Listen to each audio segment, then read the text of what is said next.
萧炎欲取幼生体陨落心炎，却意外唤醒萧炎进入地底岩浆世界修炼。体内的陨落心有老师的成功率，萧炎前往四方阁大会赛场，探门却迎来了黑角域老牌强者的觊觎。Thời gian qua đi, không lâu sau, rốt cuộc ngày luyện đan cũng bắt đầu. Bây giờ, Tiêu Viêm cùng vị thất phẩm luyện dược sư của đan tháp đã cùng nhau có mặt ở tại một khoảng sân rộng lớn. Đứng giữa không trung, thanh âm Đường Chấn vang lên nói: hai vị chuẩn bị tốt rồi chứ? Nghe vậy, Tiêu Viêm cùng Huyễn đại sư gật nhẹ đầu. Thế vậy, Đường Chấn lại cất lời nói: đan dược mà lão phu muốn luyện chế lần này có tên là Hỏa Bồ Đan, đan dược thất phẩm cao cấp. Đây là phương thuốc, đến lúc luyện chế cứ làm theo những gì phương thuốc đã ghi là được. Đường Chấn khẽ vung tay lên, hai quyển trục liền bay về hai phía. Cầm nó, Tiêu Viêm nhanh chóng dùng lực lượng linh hồn ghi nhớ lại. Sau một hồi, chậm rãi mở hai mắt, Tiêu Viêm lẩm bẩm nói: quả nhiên là thất phẩm đan dược cao cấp, quá trình luyện chế thật sự phức tạp. Phía xa, nhìn hai người đã tỉnh lại, Đường Chấn nói: hai vị xem xong rồi chứ? Nghe vậy, Tiêu Viêm cùng Huyễn đại sư gật đầu, còn Đường Chấn, ông lại nói tiếp: lão phu không phải luyện dược sư, lúc tinh luyện dược liệu hãy để ta làm, đến khi dung hợp dược liệu thì phải dựa vào hai vị rồi. Hỏa Nhi, trong khoảng thời gian luyện đan không cho bất cứ kẻ nào quấy rầy chúng ta.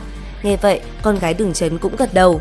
Xong xuôi, Đường Chấn khẽ vung tay, nhất thời từ trên trời cao xuất hiện một cái dược đỉnh sần sùi khổng lồ, đột nhiên rơi xuống làm kinh khí tung bay tứ tán, khói bụi ngập tràn nơi đây. Khi kinh khí tan đi, chiếc dược đỉnh khổng lồ kia mới từ từ lộ ra đứng sừng sững giữa quảng trường. Thấy vậy, Huyễn đại sư tấm tắc khen ngợi nói: Sơn Dông đỉnh, bảo vật trong thiên đỉnh bảng, không ngờ nó lại nằm trong tay Đường cốc chủ. Chỉ là vận may thôi, quá khen rồi. Dứt lời, Đường Chấn cũng lập tức lấy ra hàng trăm dược liệu để ra bên ngoài. Làm xong, bàn tay khẽ động, hỏa diễm trên tay bạo phát. Sau đó, 9 con hỏa long cũng liền xuất hiện lao ra bên ngoài. Nhìn hai người đồng hành, Đường Chấn quát: nếu như tất cả mọi người đã chuẩn bị tốt, vậy thì bắt đầu đi. Dứt lời, theo bàn tay Đường Chấn khẽ động, dược liệu cũng liền chảy vào bên trong dược đỉnh. Sau đó, bàn tay khẽ động, ông ta cũng bắt đầu quá trình tinh luyện. Sau một hồi, ông ta cũng thành công hoàn thành công việc của mình. Cứ thế, ba người phối hợp luyện chế đan dược vô cùng ăn ý. Thế nhưng, thời gian trôi qua, Cửu Long lôi cương hỏa lại tỏa ra khí tức ngày càng mãnh liệt. Nhất thời, Cửu Long đột nhiên đánh mạnh vào màn chắn năng lượng bao vây dược đỉnh, dường như nó muốn phá không ra bên ngoài.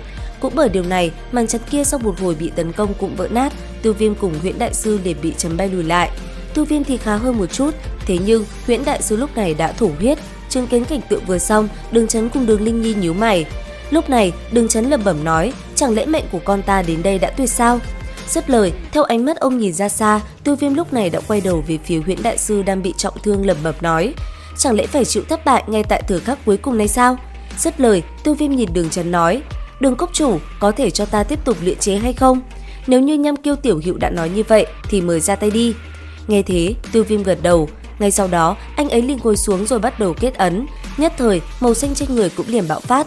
Theo bàn tay Tiêu Viêm khẽ động, bên trong dược đỉnh rất nhanh, năng lượng đã dần dần ngưng tụ lại thành hình. Thời gian qua đi, không lâu sau, rốt cuộc đan dược cũng thành hình. Nhất thời, một luồng năng lượng mạnh mẽ màu đỏ sậm liền phóng lên trời cao. Thế vậy, Huyễn đại sư lắp bắp nói: đan lôi, hắn thật sự thành công ư? Làm sao có thể? Còn Đường Chấn nhìn đan lôi xuất hiện trên bầu trời, ông ta vui sướng vô cùng, thanh âm vang lên nói: Nham Kiêu tiểu hữu, đại ân không thể nào cảm tạ hết được, đan lôi này cứ để lão phu là được rồi, ngươi nghỉ ngơi đi. Đường cốc chủ, đan lôi này giao cho ta đi. Tiểu hữu, trạng thái của ngươi bây giờ làm sao có thể tiếp được đan lôi này? Đường cốc chủ, đan lôi này đối với ta còn có tác dụng, cứ để cho ta xử lý. Dứt lời, Tiêu Viêm cũng liền mang địa yêu khôi ra bên ngoài. Sau đó, theo hiệu lệnh của Tiêu Viêm, khôi lỗi cũng liền lao lên cùng đan lôi giao chiến. Cứ thế, một trận giao phong kịch liệt giữa địa yêu khôi cùng đan lôi diễn ra. Còn Tiêu Viêm, ở dưới, anh ấy trong lòng cũng thập phần chờ mong. Không lâu sau, đan lôi cũng kết thúc. Tiêu Viêm lẩm bẩm nói: xem ra, độ khó khăn tiến vào thiên cấp không hề nhỏ, ngày sau phải hấp thụ nhiều hơn nữa. Đến đây, Tiêu Viêm hít sâu một hơi, sau đó liền thu địa yêu khôi lại. Làm xong, anh ấy khẽ cảm nhận trong dược đỉnh có một viên đan dược đang muốn lao ra.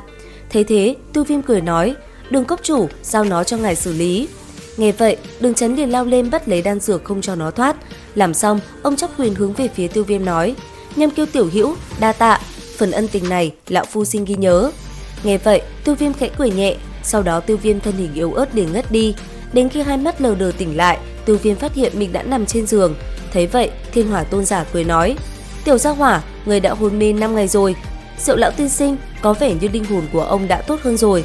Ở trong Thiên Sơn huyết đàm kia, linh hồn của ta cũng đã khôi phục không ít. Chẳng lẽ hiện giờ thực lực của ngài đã hồi phục tới đấu tôn rồi? Đâu có dễ dàng như vậy, ngươi cho rằng khôi phục đến đấu tôn là chuyện dễ dàng như vậy sao? Nếu như không thể tìm thấy thân thể thích hợp thì sợ rằng ta vĩnh viễn cũng không thể khôi phục thực lực đấu tôn. Diệu lão tiên sinh đừng gấp, việc luyện chế thân thể ta sẽ mau chóng thực hiện. Chỉ cần ngươi có thể cho ta một thân thể là được, còn thế nào cũng không sao. Nghe vậy, Tiêu Viêm gật đầu, khẽ vươn vai một cái rồi liền đi bên ngoài. Vừa đi ra, Đường Hỏa Nhi đã đi về phía anh ấy. Chào hỏi một chút, sau đó nữ nhân kia liền dẫn Tiêu Viêm đi tới đại điện. Không lâu sau, ở trong đại điện rộng lớn đã xuất hiện rất nhiều người.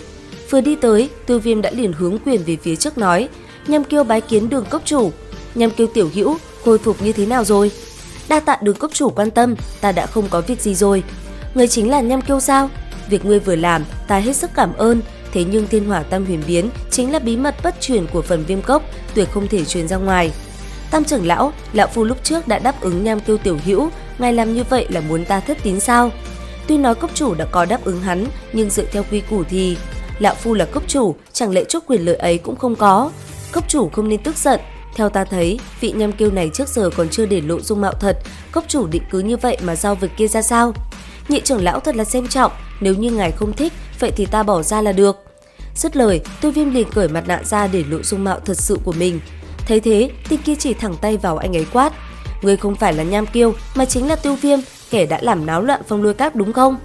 Tại hạ đúng là Tiêu Viêm, nhưng chuyện này có vấn đề gì sao? Tiêu Viêm, nơi này không phải là Phong Lôi Các, ngươi không được làm càn. Nghe vậy, Tiêu Viêm không nhân nhượng, anh ấy cùng đám trưởng lão của phần Viêm Cốc liền xảy ra một cuộc đấu khẩu hết sức quyết liệt. Cuối cùng, đám trưởng lão kia đề nghị nếu như Tiêu Viêm có thể chống đỡ được 10 hồi của Tam trưởng lão, vậy thì sẽ để anh ấy lấy Thiên Hỏa Tam Huyền Biến. Cơ hội đã đến, Tiêu Viêm cũng lập tức đồng ý với đám người kia.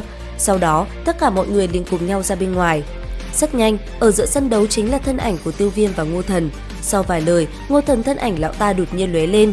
Ngay sau đó, lão ta liền lao về phía Tiêu Viêm mà đánh. Tích tắc sau, lão ta đã xuất hiện sau lưng Tiêu Viêm, thủ trảo cũng liền đánh tới. Thấy thế, Tiêu Viêm liền dùng trọng xích đón đỡ. Thế nhưng, lão sao hỏa kia rất nhanh đã dồn dập đánh về phía Tiêu Viêm. Thậm chí trong một đòn va chạm, lão ta còn chấn bay anh ấy ra xa. Quả nhiên là bát tinh đấu tông, lực lượng cùng tốc độ thật mạnh mẽ. Thế nhưng, trong lúc Tiêu Viêm còn chưa kịp hồi phục thì lão sao hỏa kia đã lại một lần nữa lao tới.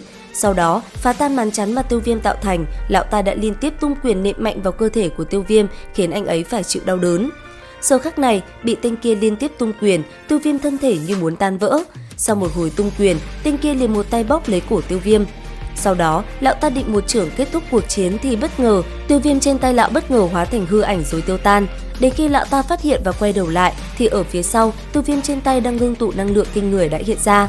Không lâu sau, theo bàn tay Tiêu Viêm ngưng tụ lực lượng, một đóa hỏa liên ba màu lộng lẫy, thêm vào đó một loại thú hỏa cũng từ từ hiện ra. Cảm nhận nguy hiểm, lão sao hỏa kia thân thể bay lên, một đòn ngưng tụ toàn bộ lực lượng cũng bành trướng giữa không trung. Và liệu rằng cuộc chiến này sẽ kết thúc như thế nào? Theo dõi kênh vào chủ nhật hàng tuần để biết thêm chi tiết nhé. Xin chào và hẹn gặp lại!